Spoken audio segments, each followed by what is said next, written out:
제가 오늘 소개할 이야기는 저를 하녀처럼 부리던 부잣집 딸이 제 눈앞에서 쓰러진 날부터 시작됩니다. 그 여자는 평소 제 이름조차 부르지 않고 아줌마, 저 사람이라고만 했습니다. 그런데 병원으로 실려간 뒤 신장 이식 검사를 하던 자리에서 의사가 저를 가리키며 그 여자와 친자매 가능성이 높다고 말했습니다. 저는 손에 걸레를 쥐고 살던 파출부였고 그 여자는 강남에서 피부과를 운영하는 사모님 딸이었습니다. 한 집에서 살면서도 하늘과 땅처럼 다른 처지였던 두 사람이 자매라니 누구도 믿지 못했죠. 더 놀라운 건 그 집 사모님이 이미 오래전부터 그 사실을 알고 있었다는 점입니다. 저는 평생 버려진 사람이라고 생각하며 살았고 그날까지도 제 가족은 세상에 없다고 믿었습니다. 하지만 사람의 인생은 가장 비참한 순간에 뒤집히기도 하더군요. 저는 서울 강남 대저택에서 입주 파출부로 살고 있는 40살 이복자입니다. 여러분이라면 매일 모욕 주던 사람이 사실 가족이었다는 걸 알게 되면 어떻게 하시겠습니까? 숨막히는 오늘의 이야기 끝까지 들어보세요. 구독과 좋아요, 알림 설정은 영상 제작에 큰 힘이 됩니다. 자, 그럼 오늘의 사연 함께 들어보시죠. 이 이야기는 제가 직접 제보받아 정리해 전하는 이야기입니다. 복자 씨는 서울 외곽의 오래된 보육원에서 자랐습니다. 태어나자마자 맡겨졌다는 말 외에는 아는 것이 없었고 부모 이름도 정확히 몰랐습니다. 어릴 때부터 남의 눈치를 보는 법부터 배웠다고 했습니다. 보육원에서는 밥을 빨리 먹어야 한 숟갈이라도 더 먹을 수 있었고 울면 귀찮은 아이 취급을 받았습니다. 20살이 되자마자 공장, 식당, 청소 용역을 전전했고 누구에게 기대는 법 없이 살아왔습니다. 그래도 복자 씨는 악착같이 야간 대학까지 다녔습니다. 언젠가 사람답게 살고 싶다는 마음 하나 때문이었다고 했습니다. 하지만 빚은 늘 남았고 월세는 항상 밀렸습니다. 결국 숙식이 해결된다는 이유로 강남 대저택 입주 파출부 자리를 택하게 됐습니다. 그 집은 강남에서도 이름난 집안이었습니다. 몇십 년 전 섬유 공장으로 돈을 번 한도윤 회장이 세운 집안이었고 지금은 사망했지만 남긴 재산만으로도 평생 놀고 먹는다는 말이 돌았습니다. 집 안주인 정명희 사모님은 59살이었고 겉보기엔 차갑고 단정한 사람이었습니다. 항상 진주 귀걸이를 하고 다녔고 말수는 적었지만 집안 분위기를 한 번에 잡는 눈빛이 있었습니다. 그리고 외동딸 한세라는 37살 강남에서 피부과를 운영하는 잘나가는 원장이었습니다. 세라는 외제차를 몰고 다녔고 SNS에는 호텔 식사와 명품 사진이 매일 올라왔습니다. 겉으론 화려했지만 집안에서는 성질이 불같았습니다. 복자 씨 말로는 집안의 모든 사람이 세라 눈치를 봤다고 했습니다. 운전기사도 정원사도 심지어 사모님까지요. 그 정도로 세라는 자기 뜻대로 되지 않으면 참지 못하는 사람이었습니다. 복자 씨의 하루는 새벽 5시에 시작됐습니다. 대문 앞 낙엽을 쓸고 거실 대리석 바닥을 닦고 세탁실에 쌓인 옷을 브랜드별로 손세탁을 구분해 놓아야 했습니다.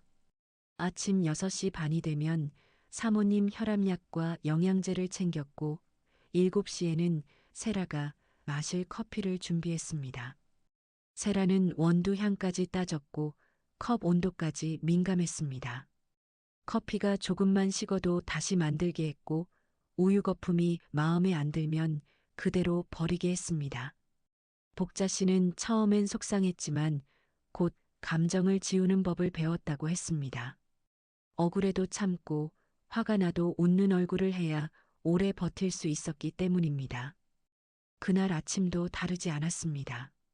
복자 씨는 세라가 좋아하는 산미적은 원두로 커피를 내렸습니다. 그리고 은색 쟁반 위에 올려 식탁에 가져다 놓았습니다. 잠시 뒤 2층 계단에서 하이힐 소리가 내려왔습니다. 세라는 휴대폰으로 누군가와 통화하며 식탁에 앉았습니다. 오늘 VIP 예약 많아. 점심은 청담동에서 먹자. 그 말과 함께 커피잔을 들더니 한 모금 마시고 얼굴을 찌푸렸습니다. 그리고는 잔을 탁 내려놓았습니다. 이게 뭐예요? 미지근하잖아. 복자 씨는 죄송하다며 다시 내려오겠다고 했습니다. 하지만 세라는 말을 끊었습니다. 맨날 죄송하면 끝이에요? 머리가 있으면 좀 생각을 해요. 그러더니 커피잔을 밀쳐버렸습니다. 뜨거운 커피가 식탁을 타고 흘러내렸습니다. 갈색 액체가 복자 씨 손등 위로 쏟아졌고 피부가 순간 빨갛게 부풀었습니다. 복자 씨는 숨을 들이켰지만 비명은 내지 않았습니다. 아프다고 소리쳐도 누구 하나 자기 편을 들어주지 않을 걸 알았기 때문입니다. 세라는 냅킨을 던지며 말했습니다. 바닥부터 닦아요. 손 다친 척하지 말고. 복자 씨는 말없이 걸레를 가져왔습니다. 손등은 화끈거렸고 눈가도 뜨거워졌지만 고개를 숙인 채 바닥을 닦았습니다.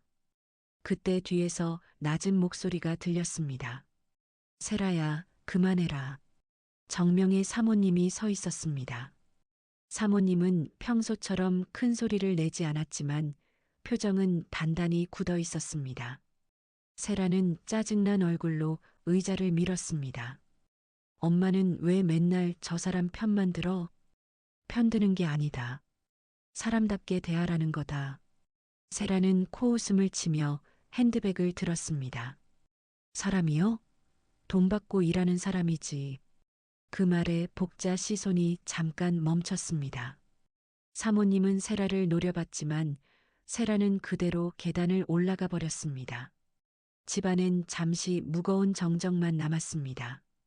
사모님은 주방 서랍에서 연고를 꺼내 복자 씨 앞에 놓았습니다. 복자 씨는 괜찮다고 했지만 사모님은 직접 손등에 약을 발라주었습니다. 손길은 놀랄 만큼 조심스러웠습니다. 마치 깨지기 쉬운 유리잔을 다루듯 조심하는 손이었습니다. 참는다고 다 해결되는 건 아니에요. 사모님이 낮게 말했습니다. 복자 씨는 이상한 기분이 들었다고 했습니다. 평생 누군가에게 보호받아 본 적 없던 사람이었으니까요. 더구나 이 집 안주인이 자기 상처에 약을 발라주고 있으니 낯설 수밖에 없었습니다. 복자 씨는 고개를 숙인 채 감사하다고만 했습니다. 점심 무렵 세라 친구 둘이 집에 찾아왔습니다. 둘 다 명품 로고가 크게 박힌 가방을 들고 있었고 집안을 구경하듯 둘러봤습니다. 세라는 거실 한가운데서 와인을 꺼내며 복자 씨를 불렀습니다. 과일, 치즈, 탄산수, 얼음을 쉼없이 가져오게 했습니다. 복자 씨는 주방과 거실을 여러 번 오갔습니다. 그때 친구 하나가 웃으며 말했습니다. 세라야, 아직도 입주 도움 있어? 요즘 이런 사람 구하기 힘들다던데. 세라는 와인잔을 흔들며 대답했습니다. 얘는 갈 데가 없어서 못 나가요.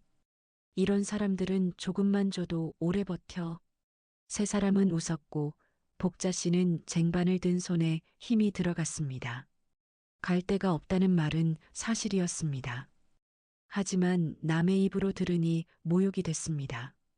복자 씨는 자신이 방한 공기보다도 가볍게 취급되는 기분이었다고 했습니다. 그때 계단 위에 서 있던 사모님이 천천히 내려왔습니다. 복자 씨, 주방에 가서 쉬어요. 세라는 곧바로 목소리를 높였습니다. 손님 있는데 왜 쉬어요? 제가 돈 주는 사람이잖아요. 사모님은 차갑게 대답했습니다. 돈 준다고 사람까지 사는 건 아니다. 거실은 순식간에 조용해졌습니다. 저녁이 되자 복자 씨는 갈비찜과 잡채, 된장찌개를 차렸습니다. 세라는 휴대폰을 보며 식탁에 앉았습니다. 사모님은 복자 씨에게 함께 밥 먹으라고 하려 했지만 세라가 먼저 젓가락을 내려놨습니다. 설마 또 저 사람 식탁에 앉히려는 건 아니죠? 복자 씨는 바로 물러섰습니다. 저는 주방에서 먹겠습니다. 세라는 비웃듯 말했습니다. 보육원 출신이 예절은 잘하네. 순간 공기가 얼어붙었습니다. 사모님은 세라를 노려봤지만 복자 씨가 먼저 접시를 들고 돌아섰습니다. 복자 씨가 밥을 먹은 곳은 창고였습니다. 세제 냄새와 먼지가 가득한 좁은 공간이었죠. 플라스틱 의자에 앉아 식은 밥을 넘기는데 눈물이 자꾸 떨어졌다고 했습니다. 억울해서가 아니라 익숙해서 더 서러웠다고 했습니다. 그때 문 앞에 작은 접시가 놓였습니다. 사모님이 아무 말 없이 두고 간 무생채였습니다. 예전에 복자 씨가 무생채를 좋아한다고 한번 말한 적이 있었는데 그걸 기억하고 있었던 겁니다. 복자 씨는 젓가락을 들다 말고 한참 접시만 바라봤다고 했습니다. 왜 저 사람은 나를 이렇게 챙길까 이해할 수 없었다고요. 바로 그 순간 2층에서 비명이 들렸습니다.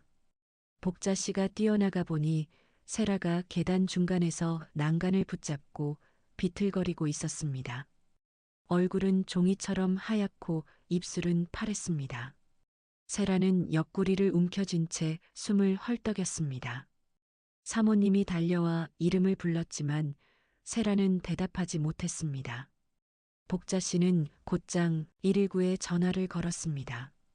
세라는 쓰러지면서도 복자 씨를 노려봤습니다. 만지지 마, 너 같은. 말을 끝내기도 전에 몸이 앞으로 꺾이며 계단 아래로 떨어질 뻔했습니다.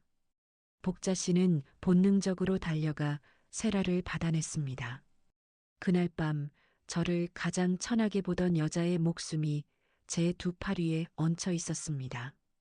세라가 계단 아래로 떨어질 뻔하던 순간 복자 씨가 몸을 던져 받아내지 않았다면 큰 사고로 이어졌을 겁니다. 하지만 겨우 몸을 지탱한 세라는 이미 정신이 반쯤 나가 있었고 입술은 새파랗게 질려 있었습니다. 손끝은 차갑게 굳어갔고 식은 땀이 목덜미를 타고 흘렀습니다. 정명의 사모님은 딸의 뺨을 두드리며 이름을 불렀지만 세라는 눈을 제대로 뜨지 못했습니다. 복자 씨는 119 상담원의 안내에 따라 세라를 바닥에 눕히고 다리를 조금 올려주었습니다. 평소 자신을 사람 취급도 하지 않던 여자를 붙잡고 있는 기분이 묘했다고 했습니다. 미워해야 맞는데 눈앞에서 죽어가는 사람을 보면 미움보다 본능이 먼저 움직인다고 하더군요. 몇 분 뒤 구급대원들이 들것을 들고 뛰어들어왔습니다. 집안의 샹들리에 불빛 아래로 붉은 응급등이 번쩍였고 대저택은 처음 보는 소란에 흔들렸습니다. 그날 밤부터 그 집의 균열은 눈에 보이기 시작했습니다. 구급차 안에서 세라는 산소 마스크를 쓴 채 헐떡였습니다. 정명의 사모님은 딸의 손을 꼭 붙잡고 있었고 복자 씨는 구급대원이 시키는 대로 세라의 평소 병력과 복용약을 설명했습니다. 뜻밖에도 그 집에서 세라의 생활 습관을 가장 자세히 아는 사람은 복자 씨였습니다. 몇 시에 일어나는지, 어떤 약을 먹는지, 어떤 음식을 먹고 토했는지 모두 곁에서 본 사람이었으니까요. 구급대원이 물었습니다. 최근에 부종 있었습니까? 복자 씨는 바로 대답했습니다. 발목이 자주 부었고 며칠 전부터 얼굴도 많이 부었습니다. 사모님은 놀란 눈으로 복자 씨를 바라봤습니다. 자신도 몰랐던 딸의 이상 신호를 파출부가 알고 있었다는 사실 때문이었죠. 응급실에 도착하자 의료진은 세라를 바로 안으로 밀어 넣었습니다. 피검사, 심전도, CT, 초음파가 쉼없이 이어졌습니다. 정명의 사모님은 접수 창구 앞 의자에 앉지도 못하고 서성였습니다. 명품 코트 자락은 구겨졌고 늘 흐트러짐 없던 머리카락도 헝클어져 있었습니다. 복자 씨는 멀찍이 서서 상황을 지켜봤습니다. 이 집안 사람이 아니니 나서기도 애매했고 그렇다고 돌아갈 수도 없었습니다. 잠시 뒤 간호사가 보호자를 찾았습니다. 한세라 보호자분 계십니까? 사모님이 달려갔고 복자 씨도 무심코 따라섰습니다. 의사의 얼굴은 밝지 않았습니다. 혈액 수치가 좋지 않습니다. 신장 기능이 급격히 떨어졌습니다. 사모님은 말을 못 알아들은 듯 멍하니 서 있었습니다. 의사는 차트를 넘기며 다시 설명했습니다.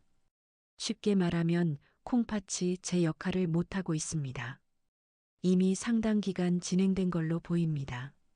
아니, 우리 딸은 병원 원장이에요. 몸 관리도 철저해요. 사모님의 목소리가 떨렸습니다. 의사는 담담했습니다. 오히려 바빠서 본인 검진을 미룬 분들이 많습니다.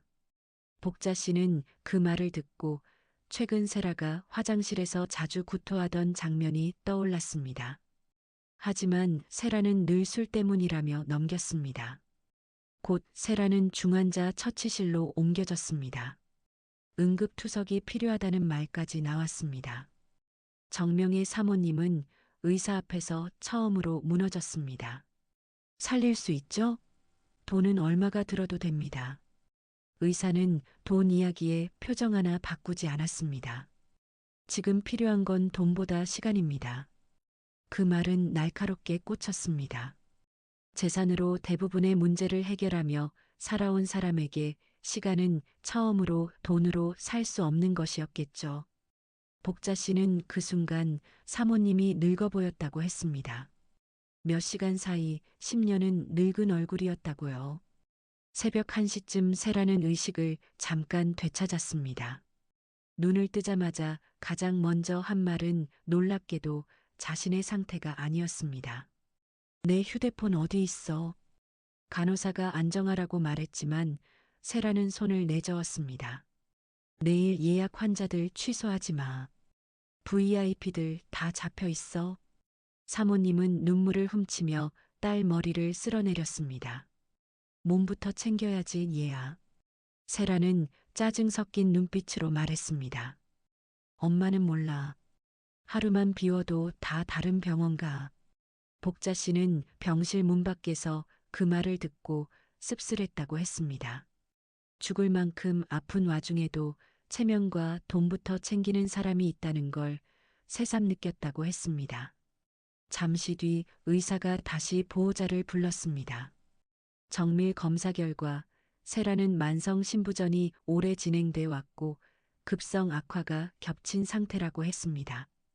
투석으로 버틸 수는 있지만 근본적으로는 이식 가능성도 준비해야 한다고 했습니다. 정명의 사모님은 의자에 주저앉았습니다. 이식이요, 우리 딸이요? 의사는 차분하게 고개를 끄덕였습니다. 가족 중 적합한 공여자가 있는지 검사해 보는 게 가장 빠릅니다. 복자 씨는 그때 사모님의 손이 떨리는 걸 봤다고 했습니다. 그 떨림은 단순한 걱정만은 아니었습니다. 아침이 밝자세라 남편 김준호가 병원에 도착했습니다. 겉보기엔 반듯한 정장 차림의 변호사였지만 얼굴엔 피곤함보다 짜증이 먼저 보였습니다. 어젯밤 왜 이제 연락했습니까? 첫마디가 그 말이었습니다. 사모님은 미안하다는 말부터 했고 준호는 병실 유리창 너머로 세라를 한번 보더니 휴대폰을 꺼냈습니다. 복자 씨는 그 사람이 아내 걱정보다 스케줄 조정부터 하는 걸 보고 마음이 싸늘해졌다고 했습니다. 의사는 남편에게도 검사 필요성을 설명했습니다.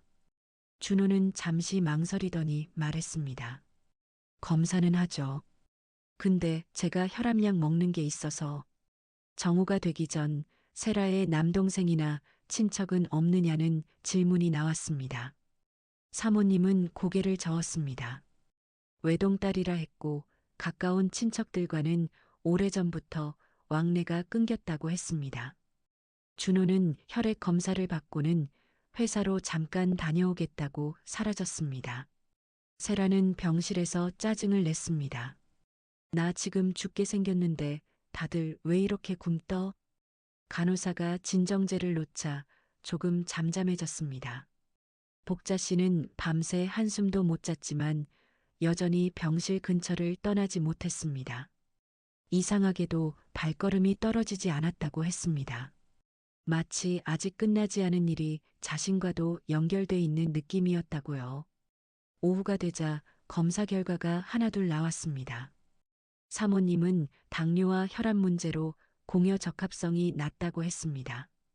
남편 준호 역시 건강 수치 문제와 조직형 불일치 가능성이 커 보인다고 했습니다. 의사는 추가 검사를 하겠지만 기대는 크지 않다고 말했습니다.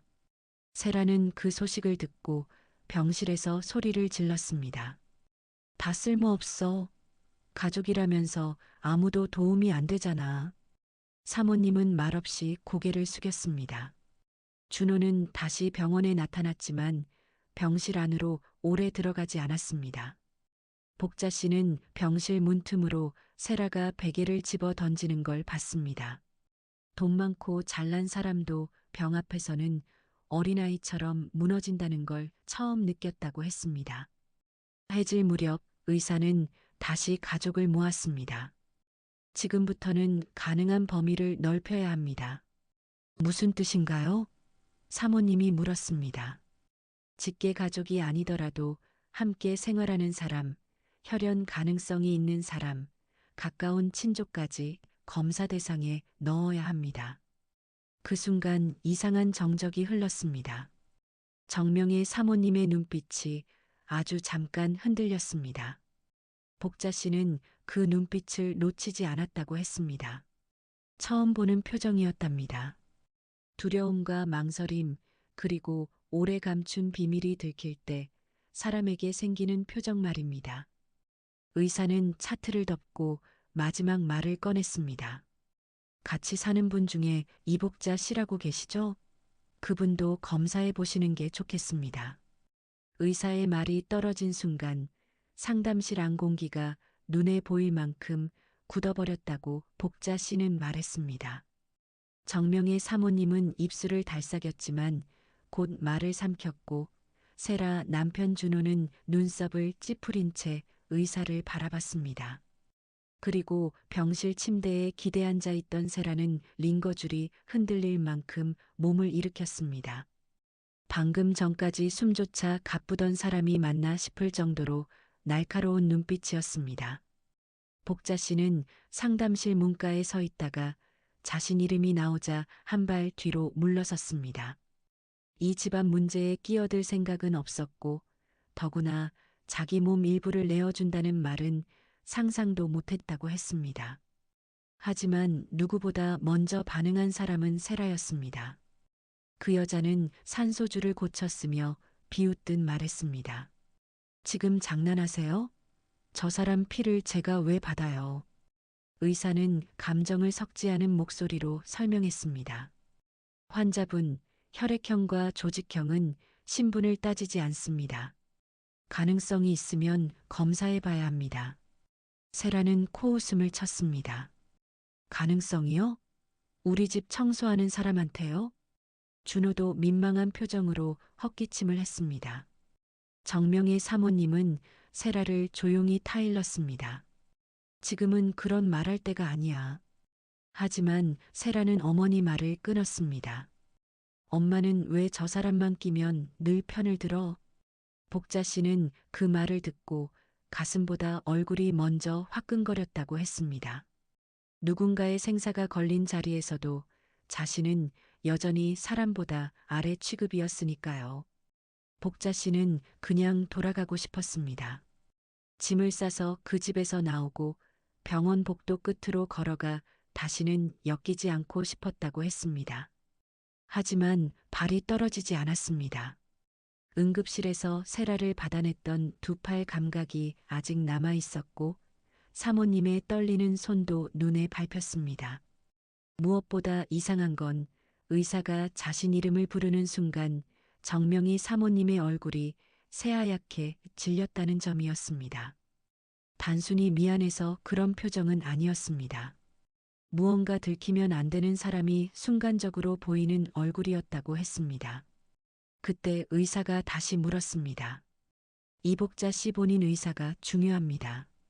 검사 받으시겠습니까? 복자 씨는 쉽게 대답하지 못했습니다.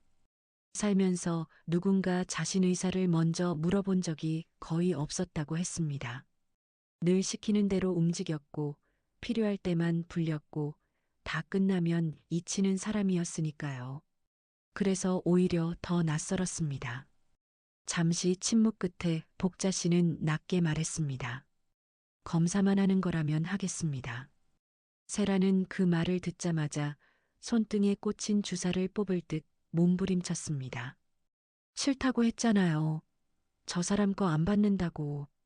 간호사가 달려와 진정시키려 했고 준호는 한숨을 쉬며 창밖만 바라봤습니다. 사모님은 두 눈을 감았습니다.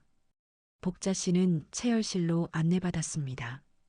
하얀 복도는 유난히 차갑고 길어 보였습니다.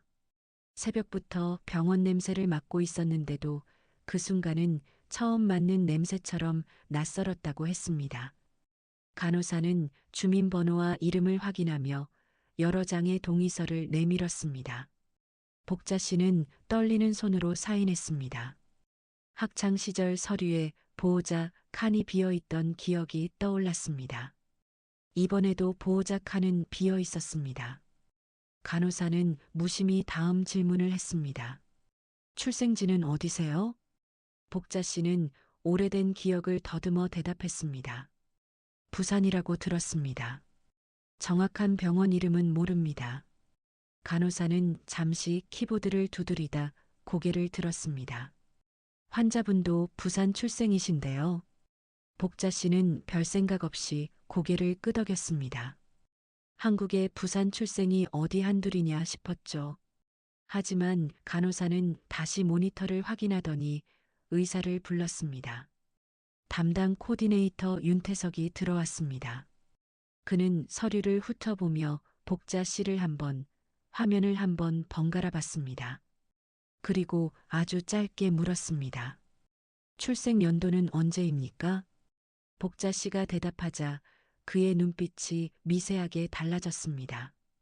혹시 입양되셨습니까? 복자 씨는 그 질문에 숨이 턱 막혔다고 했습니다. 입양은 아니었습니다. 보육원에서 컸고 부모는 모른다고만 알고 있었습니다. 윤태석은 더 묻지 않았습니다. 다만 체열관에 피가 차오르는 모습을 잠시 바라보더니 말했습니다. 추가 검사까지 같이 진행하겠습니다. 복자 씨는 이유를 물었지만 그는 원칙적인 답만 했습니다. 조직 적합성 외에 확인할 사항이 있습니다. 그 말은 친절했지만 이상하게도 무서웠다고 했습니다. 자신도 모르는 자기 과거를 병원이 먼저 들춰보는 기분이었다고요. 체열을 마치고 복도로 나오자 사모님이 혼자 서 있었습니다. 늘 꼿꼿하던 사람이 벽에 기대고 있었습니다. 복자 씨가 다가가자 사모님은 깜짝 놀란 듯 몸을 세웠습니다. 끝났어요? 네. 그런데 왜 그러세요? 어디 아프세요? 사모님은 잠시 복자 씨 손등을 바라봤습니다. 커피 화상 자국 위에 병원 밴드가 덧붙어 있었습니다. 사모님은 손을 뻗었다가 다시 거두며 말했습니다. 미안해요. 복자 씨는 무슨 말인지 몰랐습니다. 사모님이 왜 저한테 미안하세요? 정명이는 바로 대답하지 못했습니다. 입술만 떨다가 겨우 말을 돌렸습니다. 세라가 철이 없어서 그래요. 원래 나쁜 아이는 아닌데. 복자 씨는 속으로 씁쓸하게 웃었습니다. 마음 가까운 여자를 두고 철이 없다고 감싸는 사람이 엄마라는 걸 그제야 더 분명히 느꼈다고 했습니다. 하지만 사모님의 눈에는 단순한 자식 감싸기가 아니었습니다. 죄책감 같은 것이 짙게 깔려 있었습니다. 복자 씨는 더 묻지 않았습니다. 사모님도 끝내 진짜 말은 하지 않았습니다. 병실로 돌아오자 세라는 여전히 화가 나 있었습니다. 링거대를 붙잡은 채 준호에게 따지고 있었습니다. 당신도 가만히 있을 거야? 저 여자가 검사받게 두라고? 준호는 피곤한 얼굴로 넥타이를 느슨하게 풀었습니다. 지금 살자는 얘기잖아. 왜 이렇게 예민해? 예민? 내가 누구 피를 받게 생겼는데. 세라는 복자 씨가 들어오는 걸 보자 입을 다물었습니다. 그리고는 노골적으로 얼굴을 돌렸습니다. 마치 더러운 걸 본 사람처럼요. 복자 씨는 아무 말 없이 물만 갈아놓고 나왔습니다. 복도 끝 자판기 앞에서 준호가 따라왔습니다. 그는 커피캔을 하나 뽑아 복자 씨에게 건넸습니다. 고생 많으십니다. 복자 씨는 받지 않았습니다. 준호는 멋쩍게 웃더니 낮은 목소리로 말했습니다. 세라 성격이 원래 좀 그렇습니다. 이해하세요. 복자 씨는 그 말을 듣고 처음으로 준호를 똑바로 봤습니다. 사람 함부로 대하는 성격도 이해해야 합니까? 준호는 아무 말도 못했습니다. 잠시 뒤 그는 더 작은 목소리로 말했습니다. 솔직히 말하면 저도 지쳤습니다. 그 말에는 남편의 체념이 묻어 있었습니다. 밖에서는 완벽해 보이는 부부였지만 안은 이미 금이 가 있었다는 뜻이겠죠. 준호는 한숨을 쉬며 돌아섰습니다. 복자 씨는 부자 집안도 결국 사람 사는 곳은 비슷하다고 느꼈습니다. 돈이 많다고 관계까지 멀쩡한 건 아니었습니다. 오히려 감춰진 금은 더 깊어 보였습니다. 그날 저녁 세라는 투석 치료를 시작했습니다. 기계가 돌아가는 소리와 함께 그녀 얼굴은 더 초췌해졌습니다. 거울만 보며 살던 사람이 처음으로 자기 얼굴을 피하는 표정이었다고 했습니다. 하지만 여전히 복자 씨를 보면 눈빛은 날카로웠습니다. 밤 10시가 넘어서야 윤태석 코디네이터가 다시 나타났습니다. 그는 사모님만 따로 불러 상담실로 들어갔습니다. 문은 닫혔지만 목소리가 약간 새어나왔습니다. 처음엔 작은 대화였는데 곧 사모님이 떨리는 소리로 말했습니다. 그럴 리 없어요. 다시 확인해 주세요. 잠시 뒤 윤태석의 낮은 목소리가 들렸습니다. 기록상 날짜와 수치가 너무 정확합니다. 복자 씨는 무슨 말인지 알 수 없었습니다. 하지만 심장이 괜히 빨라졌다고 했습니다. 자신 이야기라는 예감이 들었기 때문입니다. 한참 후 상담실 문이 열렸습니다. 사모님은 눈가가 젖어 있었습니다. 평생 남 앞에서 울지 않았을 사람처럼 보이던 여자가 아이처럼 흔들리고 있었습니다. 그녀는 복자 씨를 보자마자 다가왔다가 멈췄습니다. 그리고 떨리는 목소리로 말했습니다. 오늘은 집에 가지 말고 병원에 있어줘요. 복자 씨는 더 이상 참지 못하고 물었습니다. 사모님, 저한테 숨기는 게 뭐예요? 정명이는 입술을 깨물었습니다. 그리고 겨우 한마디를 남겼습니다. 내일 결과가 나오면 당신도 알게 될 거예요. 사람이 가장 두려울 때는 불행이 닥친 순간보다 무슨 일이 닥칠지 모른 채 기다리는 시간이라고 하더군요. 복자 씨에게 병원에서 맞은 그 밤이 딱 그랬습니다. 정명의 사모님은 내일 결과가 나오면 알게 된다는 말만 남겼고 그 뒤로는 입을 굳게 다물었습니다. 세라는 투석실과 병실을 오가며 예민하게 날을 세웠고 준호는 복도에서 계속 전화만 받았습니다. 복자 씨는 보호자도 아닌 사람처럼 구석 의자에 앉아 있었지만 이상하게도 누구보다 이 일의 한가운데에 있는 기분이었다고 했습니다. 자신 피를 뽑아갔고 자신 이름이 상담실에서 오갔고 사모님은 자꾸 자신을 보며 울 것 같은 얼굴을 했으니까요. 밤새 병원 천장만 바라보던 복자 씨는 새벽 5시쯤 잠깐 졸았습니다. 그리고 눈을 떴을 때 정명의 사모님이 자기 앞 의자에 앉아 있었습니다. 늘 흐트러짐 없던 진주 귀걸이는 그대로였지만 얼굴은 완전히 다른 사람 같았습니다. 그날 처음으로 사모님은 부잣집 안주인이 아니라 겁먹은 늙은 여자처럼 보였다고 했습니다. 잠깐 밖으로 나와줄래요? 사모님의 목소리는 쉰 사람처럼 갈라져 있었습니다. 복자 씨는 말없이 따라 나섰습니다. 병원 1층 뒤편 작은 정원에는 새벽 공기가 차갑게 내려앉아 있었습니다. 벤치 옆 화분에는 이름 모를 꽃이 심겨 있었고 자동문이 열릴 때마다 소독약 냄새가 밀려 나왔습니다. 정명이는 한참 동안 말을 하지 못했습니다. 입술을 몇 번 달싹이더니 결국 엉뚱한 말부터 꺼냈습니다. 손등은 좀 어때요? 복자 씨는 씁쓸하게 웃었습니다. 지금 묻고 싶은 게 그게 아닐 텐데 가장 쉬운 말부터 꺼내는 사람이 있죠. 사모님이 딱 그랬습니다. 괜찮습니다. 어제보다 덜 아파요. 나는 더 아파요. 그 한마디에 복자 씨는 잠시 말을 잃었다고 했습니다. 정명의 사모님은 벤치에 앉아 가방에서 오래된 손수건을 꺼냈습니다. 요즘 사람들은 잘 들고 다니지 않는 가장자리에 꽃무늬 자수가 놓인 손수건이었습니다. 손수건을 꼭 쥔 손이 가늘게 떨리고 있었습니다. 복자 씨는 사모님이 몸이 안 좋은 줄 알고 병실로 들어가자고 했습니다. 하지만 사모님은 고개를 저었습니다. 몸은 괜찮아요. 문제는 내 죄가 너무 오래됐다는 거예요. 복자 씨는 심장이 한번 크게 내려앉는 느낌이 들었다고 했습니다. 자신과 관련된 말이라는 걸 본능적으로 알았기 때문입니다. 정명이는 먼 곳을 바라보며 천천히 이야기를 시작했습니다. 30여 년 전 남편 한도윤 회장은 이미 이름난 사업가였다고 했습니다. 공장과 창고를 오가며 돈을 벌었고 지방마다 거래처가 많았습니다. 그만큼 여자 문제도 많았다고 했습니다. 정명이는 다 알고도 모른 척하며 살았습니다. 그 시절엔 남편이 바람을 피워도 여자가 참는 것이 당연하다고들 했으니까요. 남편 잘 되게 내조해야 한다. 자식 위에 가정 지켜야 한다. 그 말들이 여자들의 입을 막던 시대였다고 사모님은 말했습니다.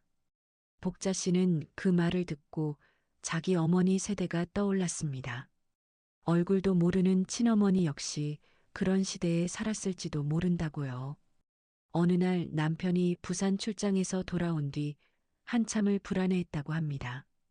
그리고 몇 달 뒤 부산에 있던 한 여자가 아이를 낳고 세상을 떠났다는 소식이 왔습니다.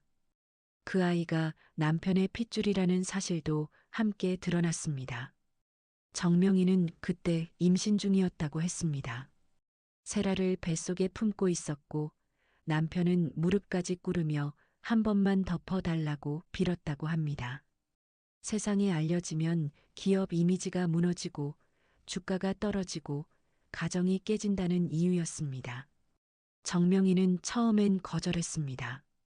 하지만 친정에서도 참고 넘어가라 했고 시댁은 울며 사정했다고 했습니다.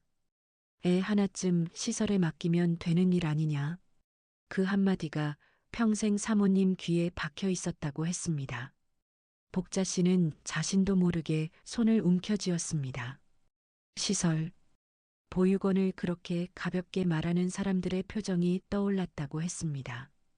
누군가에겐 인생 전체였던 곳을 다른 누군가는 불편한 물건 치우듯 말한다는 사실이 서러웠다고요. 정명이는 고개를 떨군 채 말을 이었습니다. 남편은 신생아였던 아이를 서울로 데려왔고 잠시 외곽 산후조리원에 숨겨두었다고 합니다. 정명이는 아이 얼굴을 보지 않으려 했습니다. 보면 마음이 약해질까 두려웠기 때문이죠.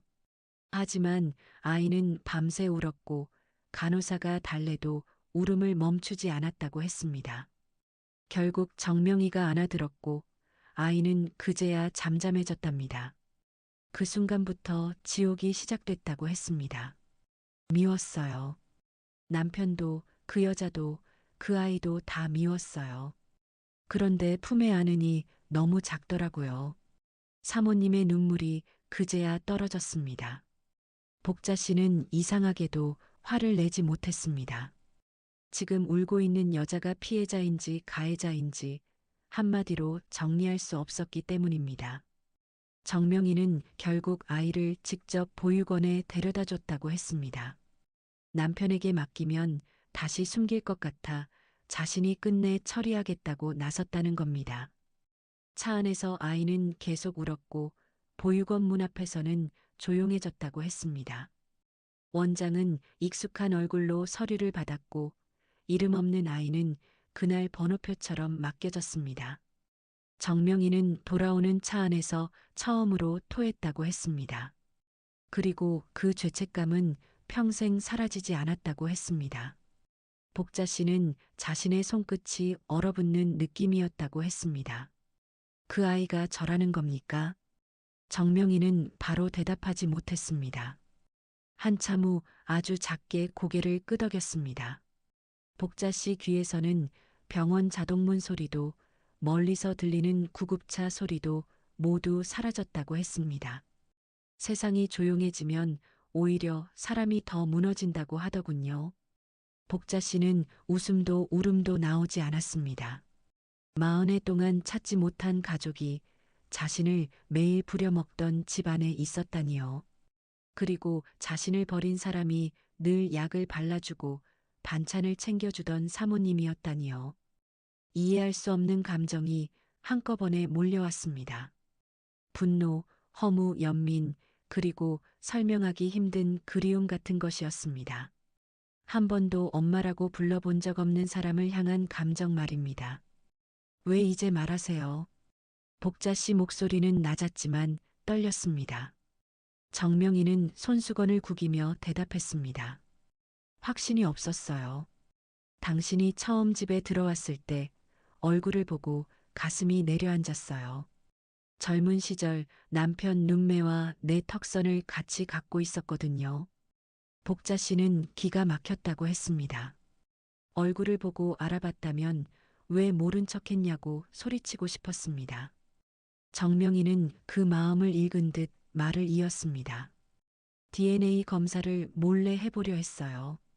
그런데 겁이 났어요. 진짜면 어쩌나 가짜면 또 어쩌나. 결국 복자 씨를 집에 들여놓고 곁에 두며 지켜보기만 했다는 겁니다. 그래서 유독 챙겼고 그래서 세라가 질투를 했다고 했습니다. 복자 씨는 손이 떨려 벤치 난간을 붙잡았습니다. 그때 병원 직원이 뛰어왔습니다. 보호자분, 환자 상태가 다시 안 좋아졌습니다. 정명희는 본능처럼 일어났습니다. 하지만 두 걸음 걷다가 뒤를 돌아봤습니다. 복자 씨를 두고 갈 수 없는 사람처럼 망설이는 얼굴이었습니다. 복자 씨는 차갑게 말했습니다. 가세요.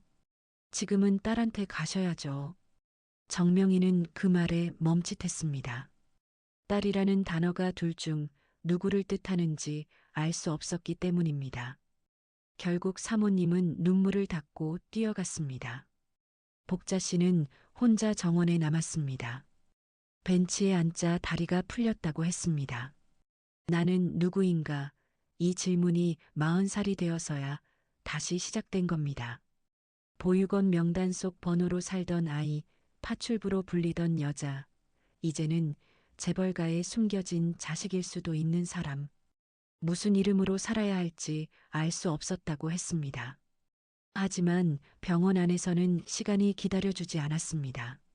세라는 투석 수치가 더 나빠졌고 응급 이식 가능성까지 거론되고 있었습니다. 준호는 로비에서 변호사와 통화하며 상속과 위임장 이야기를 하고 있었습니다. 집안은 이미 환자보다 재산을 먼저 걱정하는 사람들로 흔들리고 있었습니다. 복자 씨는 그 모습을 멀리서 보며 씁쓸하게 웃었습니다. 피보다 돈이 먼저인 집안이라면 자신이 찾은 가족은 과연 축복일까 싶었다고요. 오전 10시 윤태석 코디네이터가 복자 씨를 찾았습니다. 그는 서류철을 들고 조용히 말했습니다. 추가 유전자 검사 결과가 오늘 오후에 나옵니다. 복자 씨는 이미 다 안다고 말했습니다. 하지만 윤태석은 고개를 저었습니다. 아직 모릅니다. 더 큰 문제는 결과가 아니라 그 결과를 누가 받아들이느냐입니다. 그 말은 이상하게 무겁게 들렸습니다. 병실 안세라는 여전히 자신이 최고라고 믿는 얼굴로 누워 있었고 사모님은 두 손 모아 기도하고 있었습니다. 복자 씨는 병원 유리창에 비친 자기 얼굴을 바라봤습니다. 그리고 처음으로 폭풍은 이제부터 시작이라는 걸 느꼈다고 했습니다.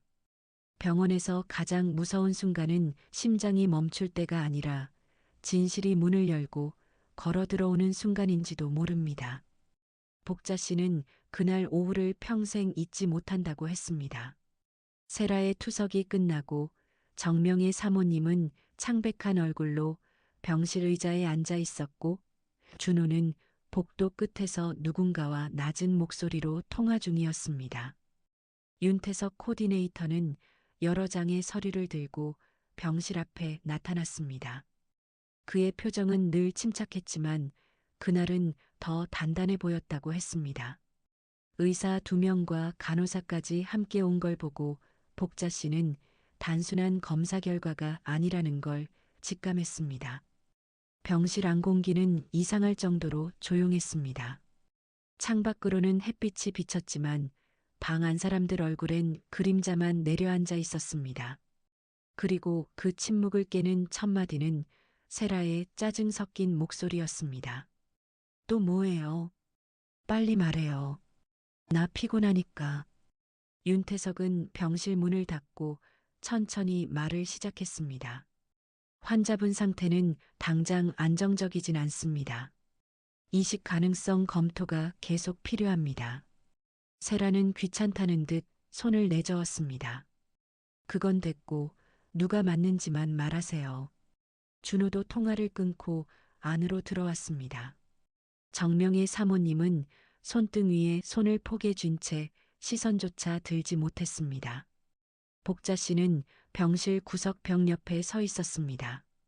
자신 이름이 또 불릴 것 같은 예감이 들었지만 동시에 도망치고 싶은 마음도 컸다고 했습니다.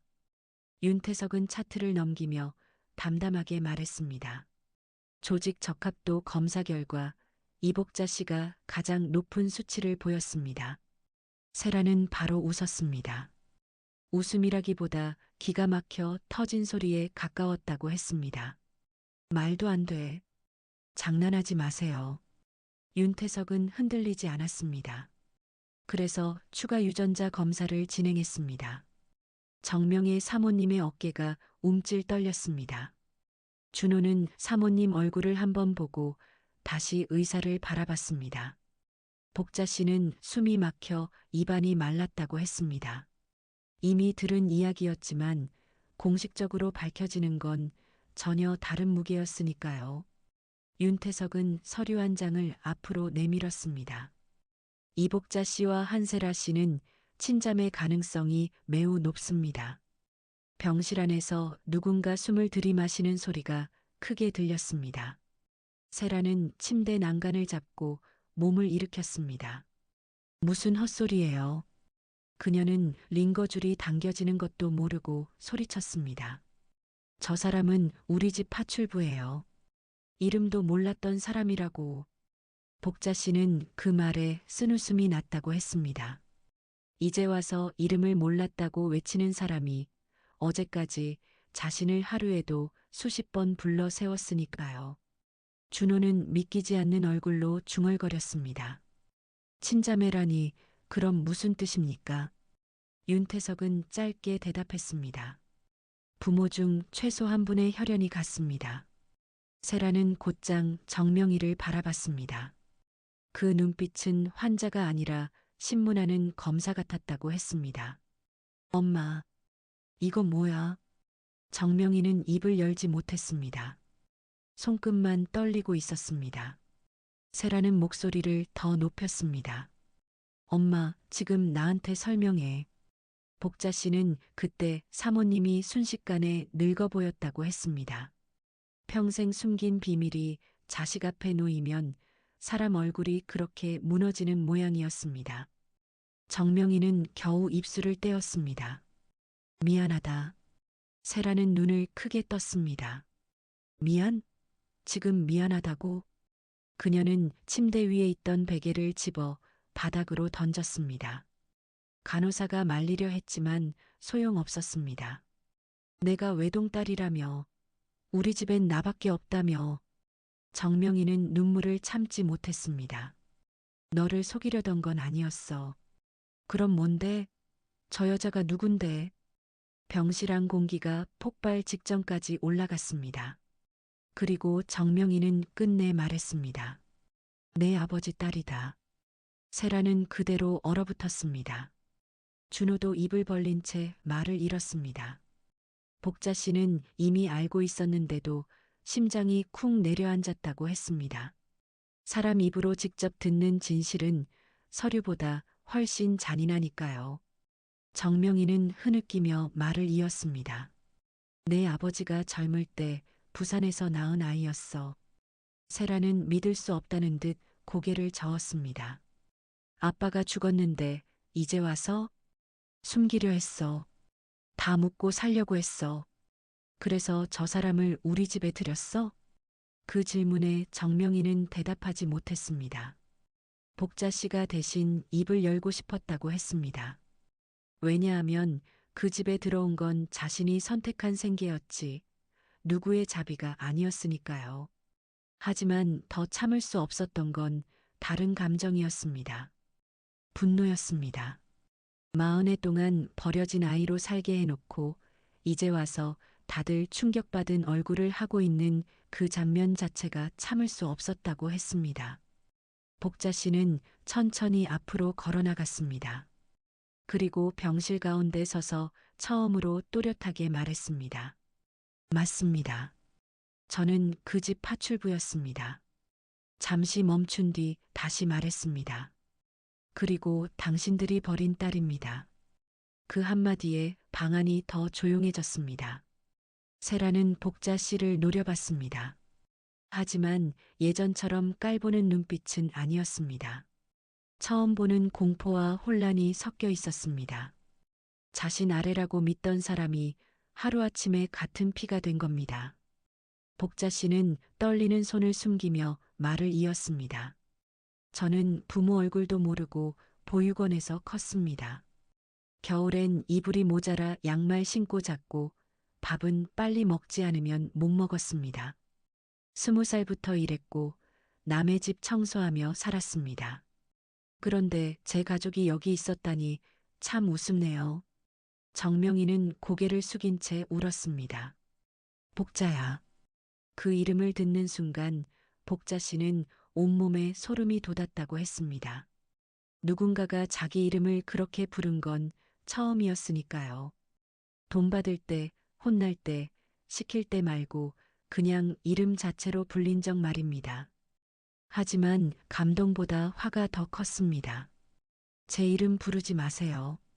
복자 씨 목소리는 낮았지만 단단했습니다. 필요할 때만 가족 찾지 마세요. 정명이는 말을 잇지 못했습니다. 세라는 이를 악물고 외쳤습니다. 나가. 당장 나가. 준호가 급히 세라를 진정시켰습니다. 지금 흥분하면 안 돼. 세라는 링거줄을 잡아당기며 소리쳤습니다. 저 여자가 내 언니라고? 웃기지 마. 복자 씨는 차갑게 대답했습니다. 저도 웃기긴 합니다. 그 말에 준호는 고개를 숙였습니다. 세라는 숨을 거칠게 몰아쉬다가 갑자기 얼굴을 찡그렸습니다. 모니터 경고음이 울리기 시작했습니다. 혈압 수치가 급격히 흔들리고 있었습니다. 간호사들이 뛰어들어왔습니다. 의사는 모두 밖으로 나가 달라고 소리쳤습니다. 정명이는 딸 이름을 부르며 끌려 나오듯 복도로 밀려났습니다. 준호는 벽에 기대 욕설을 삼켰고 복자 씨는 멀찍이 서 있었습니다. 조금 전까지만 해도 자신을 내쫓던 세라가 지금은 숨이 넘어갈 듯 괴로워하고 있었습니다. 복자 씨는 이상하게도 통쾌하지 않았다고 했습니다. 미움은 있었지만 피가 섞였다는 말을 들은 뒤부터 감정이 단순하지 않았습니다. 한참 뒤 의사가 나왔습니다. 환자 상태가 더 나빠졌습니다. 더 미룰 수 없습니다. 정명희는 떨리는 목소리로 물었습니다. 무슨 뜻인가요? 이식 준비를 바로 시작해야 합니다.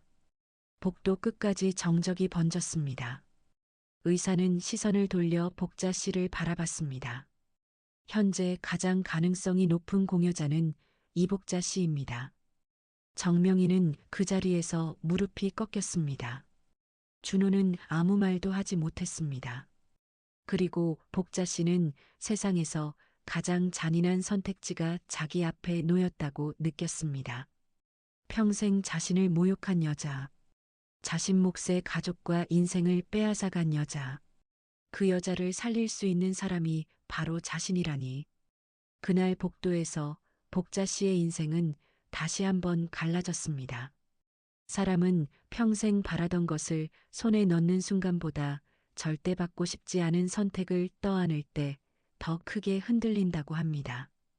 복자 씨에게 그날 병원 복도는 딱 그런 자리였습니다. 평생 찾지 못했던 가족은 나타났지만 그 가족은 자신을 버린 사람들이었고 자신을 짓밟던 여자였습니다. 그리고 그 여자를 살릴 수 있는 유일한 사람이 자신이라는 말까지 들었습니다. 의사는 빠르게 설명했고 간호사들은 동의서와 일정표를 들고 움직였습니다. 병원은 늘 그렇듯 누군가의 인생이 무너지는 순간에도 시스템처럼 돌아갔습니다. 하지만 복자 씨 머릿속 시간은 멈춰 있었다고 했습니다. 복도 형광등 불빛, 자동문 소리, 카트 바퀴 굴러가는 소리까지 모두 멀게 들렸습니다. 자신만 제자리에서 얼어붙은 느낌이었다고요. 그때 정명희 사모님이 천천히 무릎을 꿇었습니다. 복자야 아니 이복자 씨, 한 번만 부탁할게요. 복자 씨는 순간 뒤로 물러났습니다. 평생 남 앞에서 고개 숙이지 않았을 것 같은 여자가 병원 바닥에 무릎을 꿇고 있었으니까요. 지나가던 보호자들과 간호사들까지 시선을 돌렸습니다. 사모님은 체면도 품위도 다 내려놓은 얼굴이었습니다. 눈물과 화장이 뒤섞여 낯선 사람처럼 보였습니다. 내가 죄인이에요. 내가 잘못했어요. 그런데 세라는 저 아이는 죄가 없어요. 복자 씨는 그 말을 듣자 가슴속에서 뜨거운 무언가가 치밀었다고 했습니다. 자기도 모르게 목소리가 높아졌습니다. 저는요? 저는 죄가 있어서 버리셨습니까? 정명희는 아무 말도 못했습니다. 입술만 떨다가 다시 고개를 숙였습니다. 그 침묵이 오히려 대답처럼 느껴졌다고 복자 씨는 말했습니다. 준호는 멀찍이 서 있다가 다가왔습니다. 그 역시 난처한 얼굴이었습니다. 이복자 씨 감정은 이해합니다. 하지만 지금은 사람 목숨이. 복자 씨는 차갑게 끊었습니다. 변호사님은 늘 말이 좋네요. 아내가 아프기 전엔 저를 사람 취급도 안 하셨잖아요. 준호는 얼굴이 굳었지만 반박하지 못했습니다. 병실 안세라는 진정제를 맞고 잠든 상태였습니다. 그러나 복도까지 들릴 만큼 거친 숨소리가 새어나왔습니다. 복자 씨는 그 숨소리가 거슬리면서도 자꾸 신경 쓰였다고 했습니다. 미워하는 사람인데도 쓰러질까봐 귀가 먼저 반응하는 이상한 기분이었다고요. 의사는 시간을 더 끌 수 없다고 말했습니다. 환자 상태가 빠르게 나빠지고 있습니다. 오늘 안에 결정해야 합니다. 오늘 안에. 그 짧은 말이 복자 씨 목을 조르는 밧줄처럼 느껴졌습니다. 평생 상처 준 사람을 살릴지 말지 하루 안에 정하라니 세상에 이런 일도 있구나 싶었다고 했습니다. 복자 씨는 결국 아무 대답도 하지 않고 병원을 나섰습니다. 서울 겨울바람이 매섭게 얼굴을 때렸습니다. 병원 앞 버스 정류장 벤치에 앉자 다리에 힘이 풀렸습니다. 병원 안에서는 참고 버텼는데 밖으로 나오니 눈물이 쏟아졌다고 했습니다. 억울해서 우는 건지 무서워서 우는 건지도 몰랐습니다. 조금 뒤 주머니 속 낡은 휴대폰이 울렸습니다. 보육원에서 함께 자랐던 후배 미숙이었습니다. 복자 씨가 받자마자 미숙은 다급하게 물었습니다. 언니, 병원이라며? 괜찮아? 복자 씨는 한참 침묵하다가 처음으로 모든 이야기를 털어놨습니다. 자기가 그 집 딸의 언니라는 이야기까지 전부요. 미숙은 한동안 말을 못했습니다. 그러다 조용히 말했습니다. 언니, 세상에 그런 일이 다 있어? 복자 씨는 허탈하게 웃었습니다. 그러게. 드라마도 이렇게는 안 쓰겠다. 미숙은 잠시 생각하더니 물었습니다. 그래서 해줄 거야? 그 질문이 가장 어려웠다고 했습니다. 복자 씨는 바로 대답하지 못했습니다. 미숙은 한숨을 쉬며 말했습니다. 언니가 어떤 선택을 하든 이번엔 남 눈치 보지 말고 언니 마음대로 해. 그 말이 복자 씨 가슴에 깊게 박혔다고 했습니다. 평생 남의 기준에 맞춰 살아왔으니까요. 보육원에서도 착한 아이여야 밥을 더 받았고 사회에 나와선 싹싹해야 일자리를 얻었습니다. 대저택에서는 참고 웃어야 월급을 받았습니다. 자기 마음대로 결정해 본 적이 거의 없었습니다. 누군가 처음으로 내 마음대로 하라고 말해준 겁니다. 복자 씨는 전화를 끊고 한참 버스 정류장 광고판만 바라봤습니다. 화려한 가족여행 광고 속 사람들은 모두 웃고 있었습니다. 가족이란 단어가 그날따라 더 멀게 느껴졌다고 했습니다. 자신에겐 늘 없는 물건 같았으니까요. 잠시 뒤 병원에서 다시 전화가 왔습니다. 이번엔 윤태석 코디네이터였습니다. 이복자 씨, 잠깐만 들어오실 수 있습니까?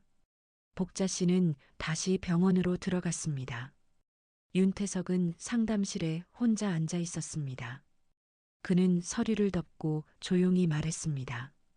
결정을 재촉하려는 건 아닙니다. 다만 알아두셔야 할 게 있습니다. 복자 씨는 지친 얼굴로 의자에 앉았습니다. 윤태석은 차분히 말을 이었습니다. 세라 씨는 겉으로 강해 보이지만 실제론 오래전부터 병을 숨겨왔습니다. 복자 씨는 놀랐습니다.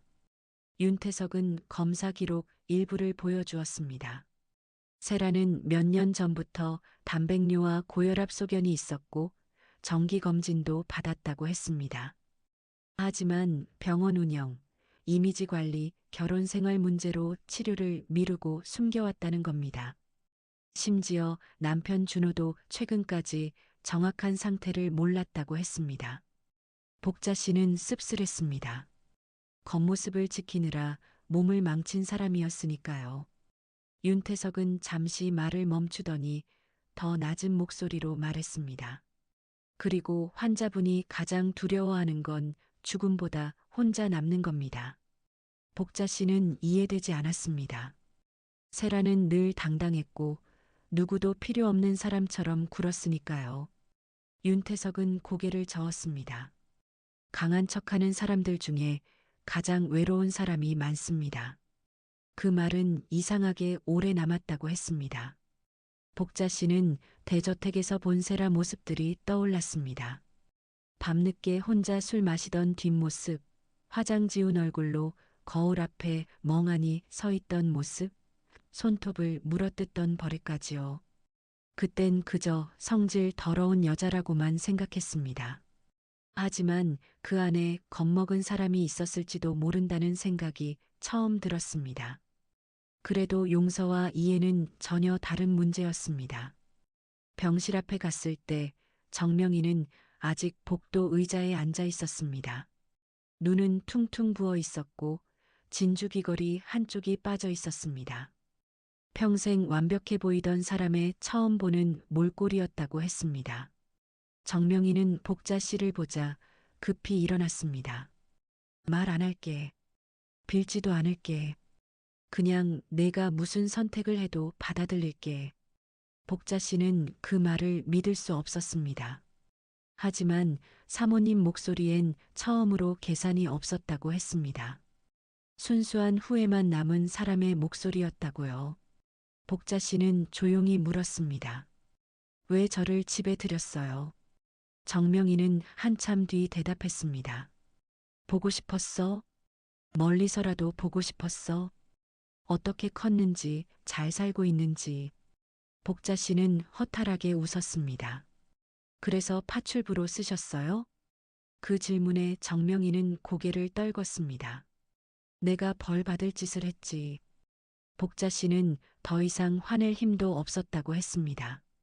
상대가 이미 스스로 무너진 사람처럼 보였기 때문입니다. 분노조차 힘이 남아 있어야 할 수 있는 일이라고요. 그때 병실 안에서 소란이 났습니다. 세라가 의식을 되찾고 링거줄을 뽑으려 한다는 소리였습니다. 간호사 둘이 붙잡고 있었고 세라는 눈물 범벅이 된 얼굴로 소리쳤습니다. 나 죽기 싫어. 그 한마디에 복자 씨는 걸음을 멈췄다고 했습니다. 처음 듣는 세라의 진짜 목소리였기 때문입니다. 늘 남을 짓누르던 사람의 목소리가 아니라 겁먹은 아이의 목소리였습니다. 엄마 나 죽기 싫어. 정명이는 병실로 뛰어들어갔고 복자 씨는 문 밖에 서 있었습니다. 가슴이 이상하게 먹먹해졌다고 했습니다. 잠시 뒤 세라는 울다 지쳐 다시 잠들었습니다. 병실엔 조용한 기계음만 남았습니다. 복자 씨는 유리창 너머로 세라 얼굴을 바라봤습니다. 화장기 없는 얼굴은 생각보다 어려 보였고 마치 다른 사람 같았습니다. 자신을 괴롭히던 여자, 자신 몫의 삶을 빼앗아간 여자, 동시에 피를 나눈 동생일 수도 있는 여자. 한 사람 안에 너무 많은 얼굴이 들어 있었습니다. 복자 씨는 손을 주머니에 넣었다가 천천히 꺼냈습니다. 그리고 윤태석을 찾아가 말했습니다. 수술 전 검사 다시 자세히 설명해 주세요. 그 순간 복자 씨 안에서 무언가가 조금씩 바뀌기 시작했습니다. 복자 씨가 수술 전 검사 다시 설명해 달라고 말한 순간부터 병원 분위기가 달라졌다고 했습니다. 의료진은 바로 움직였습니다. 혈액 재검사, 심전도, 흉부 촬영, 신장 CT, 감염 여부 확인까지 쉴 틈 없이 이어졌습니다. 병원은 누군가의 결심이 서는 순간 놀라울 만큼 빠르게 돌아갔습니다. 하지만 복자 씨 마음은 여전히 느리고 무거웠습니다. 몸은 검사실로 옮겨 다녔지만 마음은 아직 버스 정류장 벤치에 앉아 울고 있는 것 같았다고 했습니다. 살리고 싶어서 결정한 건지, 더 이상 미워하며 살기 싫어서 결정한 건지 자신도 정확히 알 수 없었습니다. 다만 분명한 건 하나였다고 합니다. 이번 선택만큼은 누구 눈치도 보지 않고 스스로 하겠다는 마음이었습니다. 그게 복자 씨 인생 첫 번째 자유였다고 했습니다. 윤태석 코디네이터는 수술 위험성과 회복 기간을 자세히 설명했습니다. 공여자는 건강한 사람이어도 통증과 합병증 가능성이 있다고 했습니다. 수술 후 한동안 무거운 일을 못할 수도 있다고 했습니다. 복자 씨는 그 말을 듣고 가장 먼저 월급 걱정이 났다고 했습니다. 대저택일을 못하면 당장 생활비가 막히니까요. 윤태석은 그런 표정을 읽었는지 조용히 말했습니다. 병원 사회복지팀 연결해 드리겠습니다. 치료 지원도 알아보죠. 복자 씨는 괜히 목이 메었다고 했습니다. 평생 자기 사정은 스스로 해결해야 한다고만 살아왔는데 처음 보는 사람이 대책부터 챙겨주니 낯설었다고요. 그래서 더더욱 이번 선택이 자기 선택이어야 한다고 느꼈습니다. 정명의 사모님은 검사실 앞 복도에서 한 발짝도 떨어지지 않았습니다. 복자 씨가 지나갈 때마다 뭔가 말하려다가 멈췄습니다. 사과도 감사도 변명도 모두 늦었다는 걸 아는 얼굴이었습니다. 복자 씨는 일부러 눈을 마주치지 않았습니다. 지금은 감정에 흔들리면 안 된다고 생각했기 때문입니다. 하지만 검사 마지막 순서가 끝났을 때 사모님이 조심스럽게 다가왔습니다. 복자야 아니, 이복자 씨. 복자 씨는 가만히 섰습니다. 내가 너한테 해줄 말은 미안하단 말뿐이야. 그 말 이제 듣기 싫습니다. 복자 씨가 담담하게 말했습니다. 정명이는 그대로 얼어붙었습니다. 복자 씨는 처음으로 사모님 눈을 똑바로 봤다고 했습니다. 미안하다는 말로 끝낼 수 있었으면 저는 보육원에서 안 걷겠죠. 사모님의 눈가가 흔들렸습니다. 대신 앞으로는 거짓말하지 마세요. 세라한테도, 나한테도, 자기 자신한테도요. 정명이는 한참 후 천천히 고개를 끄덕였습니다. 그날 복자 씨는 처음으로 누군가에게 훈계 아닌 진심을 말해봤다고 했습니다. 상대가 재벌가 사모님이어도 더는 두렵지 않았다고요. 사람은 자기 삶을 스스로 결정하는 순간부터 달라진다고 했습니다. 세라는 저녁 무렵 의식을 되찾았습니다. 얼굴은 헬쑥했고 목소리도 갈라져 있었습니다.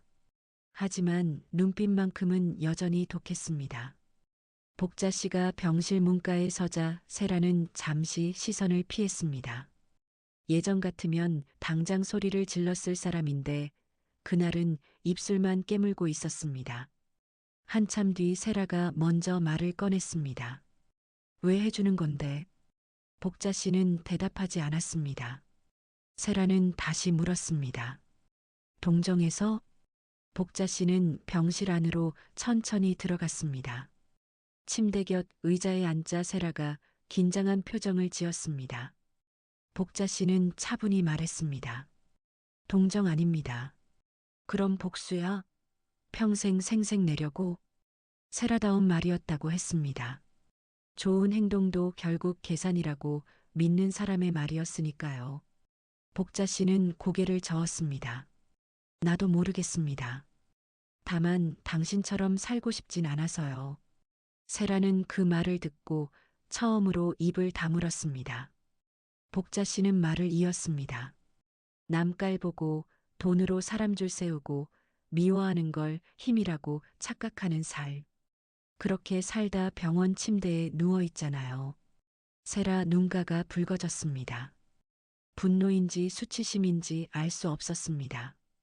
잠시 뒤 세라는 아주 작게 말했습니다. 무서워. 복자 씨는 순간 귀를 의심했다고 했습니다. 세라 입에서 그런 말이 나올 줄 몰랐기 때문입니다. 뭐가 무섭습니까? 깨어났는데 아무도 없을까봐. 그 말은 아이 같은 고백이었습니다. 세라는 늘 사람들 한가운데 있었지만 정작 믿는 사람은 없었던 모양입니다. 준호와의 결혼도 오래전부터 틀어져 있었고 병원 직원들도 돈으로 묶인 관계였고 친구들은 사진 찍을 때만 곁에 있었다고 했습니다.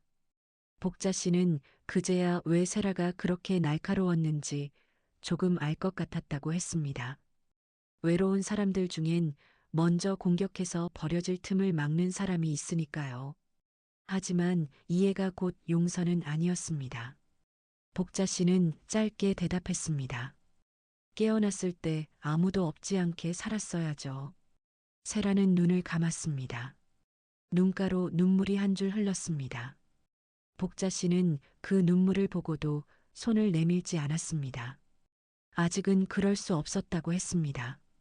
그때 준호가 병실로 들어왔습니다. 그는 두 사람을 번갈아 보더니 난처한 얼굴을 했습니다.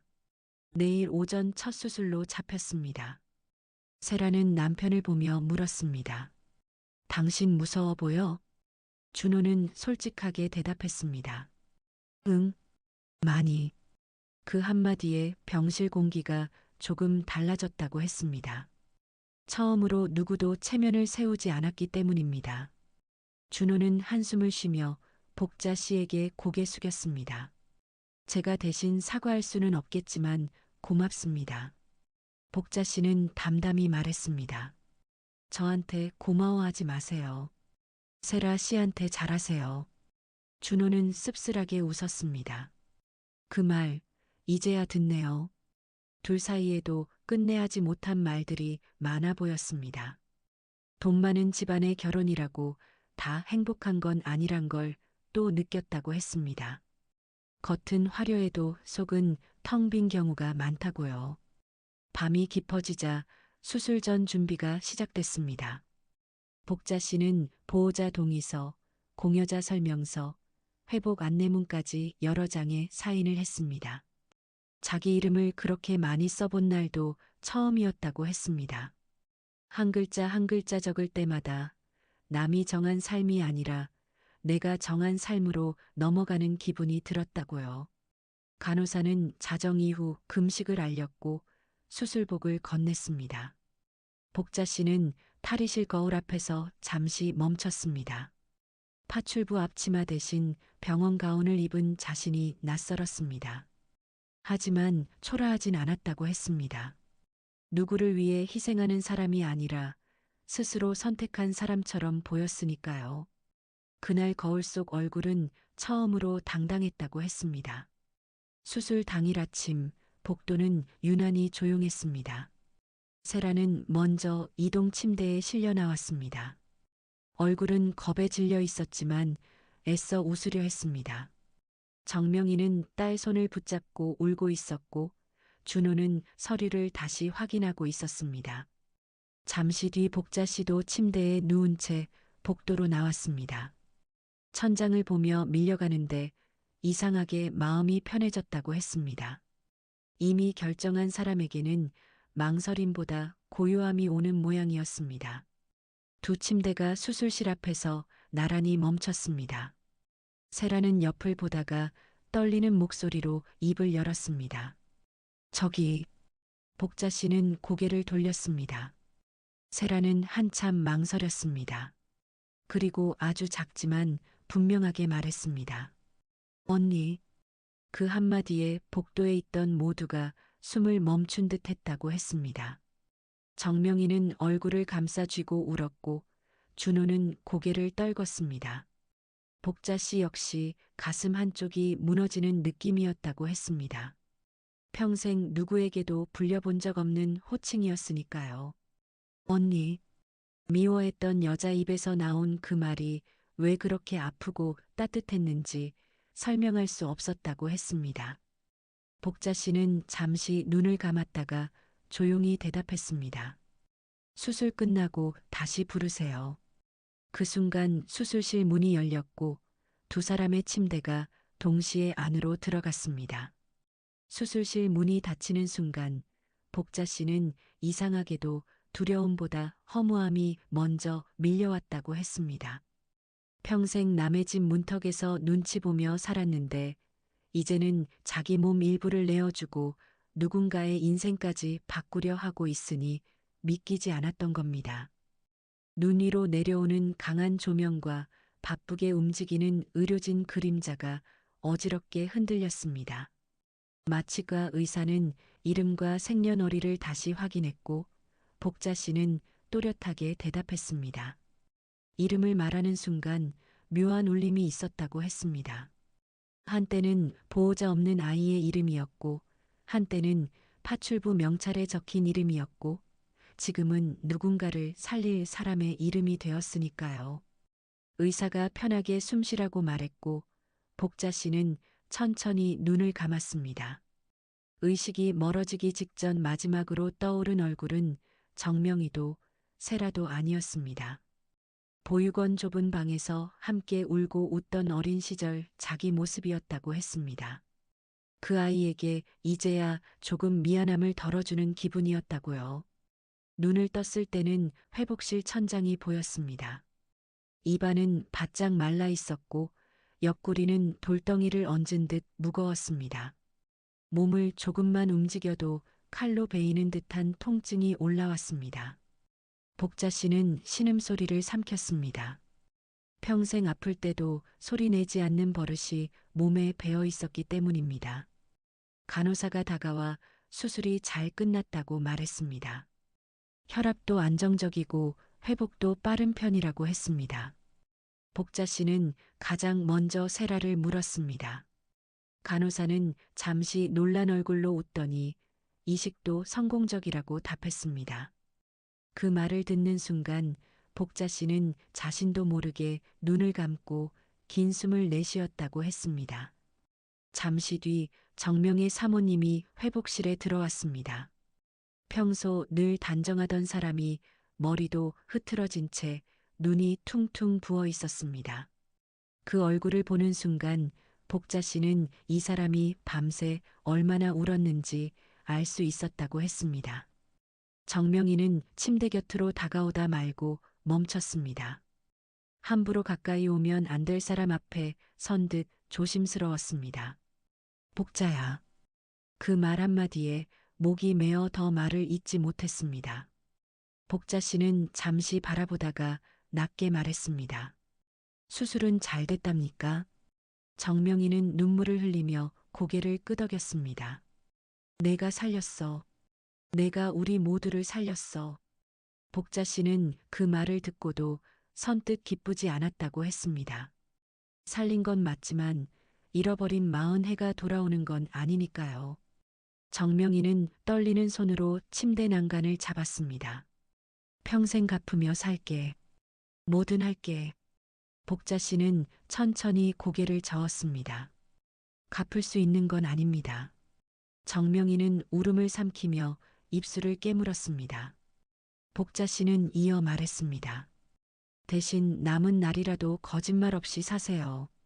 정명이는 그 자리에서 다시 고개를 숙였습니다. 며칠 뒤 복자 씨는 일반 병실로 옮겨졌습니다. 걷는 연습을 해야 했고 기침만 해도 옆구리가 찢어질 듯 아팠습니다. 그때마다 간호사보다 먼저 달려오는 사람이 있었습니다. 바로 세라였습니다. 세라는 아직 환자복 차림이었고 얼굴도 창백했지만 하루에도 몇 번씩 복자 씨 병실 문 앞을 서성였습니다. 들어오려다 망설이고 돌아가려다 다시 문을 열곤 했습니다. 복자 씨는 그런 모습이 우습기도 하고 낯설기도 했다고 했습니다. 예전 같으면 사람 부리듯 들어와 명령했을 여자가 이제는 문턱 하나도 쉽게 못 넘고 있었으니까요. 결국 세라가 작은 목소리로 말했습니다. 들어가도 돼? 복자 씨는 대답 대신 물컵을 가리켰습니다. 세라는 얼른 다가와 빨대를 정리해 주었습니다. 손놀림은 서툴렀고 물은 절반쯤 흘렸습니다. 둘 다 잠시 웃음이 나왔다고 했습니다. 세라는 민망한 얼굴로 휴지를 찾다가 또 우왕좌왕했습니다. 복자 씨는 처음으로 세라에게 화대신 사람 냄새를 느꼈다고 했습니다. 완벽한 척하던 사람이 사실은 이렇게 허술한 사람이었구나 싶었다고요. 한참 후 세라가 말했습니다. 나 미안하다는 말도 염치 없지? 복자 씨는 담담히 답했습니다. 알면 됐어요. 세라는 그날 이후 조금씩 달라졌습니다. 간호사에게 반말하던 습관도 고쳤고 병실 청소 아주머니에게도 직접 인사했습니다. 휴대폰으로 병원 직원에게 화내던 통화도 끊었습니다. 준호와는 처음으로 오래 대화를 나눴습니다. 두 사람은 병원 옥상에서 한참 이야기를 했고 내려올 때 둘 다 눈이 붉어져 있었습니다. 완벽한 부부 흉내를 그만두기로 했다는 말을 나중에 들었다고 했습니다. 헤어질지 다시 시작할지는 모르지만 적어도 거짓으로는 안 살겠다고 했다더군요. 복자 씨는 그 말을 듣고 씁쓸하게 웃었습니다. 누군가는 병들고 나서야 솔직해진다는 걸 또 봤으니까요. 하지만 늦게라도 진실해지는 건 거짓보다 낫다고 생각했습니다. 퇴원 날이 다가오자 정명이는 조심스럽게 말을 꺼냈습니다. 집으로 같이 가자. 내 방도 새로 만들고. 복자 씨는 바로 끊었습니다. 그 집엔 안 갑니다. 정명이는 예상했다는 듯 고개를 떨궜습니다. 복자 씨는 차분히 말을 이었습니다. 거긴 제 상처가 너무 많아요. 저는 다시 파출부로 들어가 살 수 없습니다. 정명이는 눈물을 훔치며 물었습니다. 그럼 어디로 갈래? 복자 씨는 준비해둔 서류 봉투를 내밀었습니다. 그 안에는 작은 빌라 전세 계약서가 들어 있었습니다. 병원 사회복지팀 도움과 모아둔 돈, 그리고 일부 지원금을 합쳐 마련한 집이었습니다. 서울 변두리 오래된 동네였지만 햇빛이 잘 들고 창문이 넓고 방 2칸짜리 집이었습니다. 복자 씨는 웃으며 말했습니다. 제 이름으로 된 집은 처음입니다. 정명이는 계약서를 보다가 결국 눈물을 터뜨렸습니다. 세라 역시 옆에서 울먹였습니다. 복자 씨는 그 모습을 보고 처음으로 조금 후련했다고 했습니다. 누군가의 방 한 구석이 아니라 자기 이름이 적힌 집으로 간다는 사실 때문이었습니다. 사람은 크고 화려한 집보다 자기 이름이 적힌 문패 하나에서 존엄을 느낀다고 하더군요. 복자 씨에게 그날이 바로 그날이었습니다. 퇴원 후 한 달쯤 지나 저는 복자 씨를 다시 만났습니다. 이 이야기를 제보해 준 것도 그 무렵이었습니다. 새 집은 오래됐지만 정갈했습니다. 창가엔 화분 2개가 놓여 있었고 냉장고엔 반찬통이 가득했습니다. 놀랍게도 그 반찬은 정명이와 세라가 번갈아 해온 것이었습니다. 세라는 처음엔 된장찌개에 설탕을 넣을 만큼 서툴렀고 정명이는 청소기를 어색하게 밀었다고 했습니다. 둘은 매주 와서 청소하고 밥하고 가끔은 복자 씨 눈치만 보다가 돌아갔습니다. 복자 씨는 아직 엄마라고 부르지 않았고 세라를 동생이라 부르지도 않았습니다. 하지만 문은 열어두었다고 했습니다. 예전 같으면 상상도 못할 변화였죠. 어느 일요일 오후였습니다. 세라가 삼각대를 들고 왔습니다. 얼굴엔 예전처럼 진한 화장이 없었고 편한 운동복 차림이었습니다. 오늘은 꼭 찍자. 복자 씨가 뭘 찍냐고 묻자 세라는 머쓱하게 웃었습니다. 가족 사진.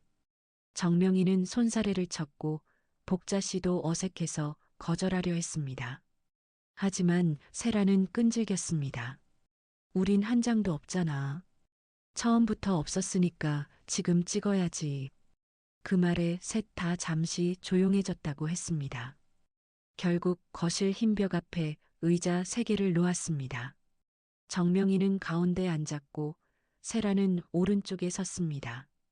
복자 씨는 끝까지 멀찍이 서 있으려 했지만 세라가 손목을 잡아 끌었습니다. 언니 여기. 아주 자연스럽게 나온 그 말에 복자 씨는 더 이상 거절하지 못했습니다. 왼쪽 의자에 앉아 세라가 어깨를 붙였고 정명이는 떨리는 손으로 2사람 손등을 잡았습니다.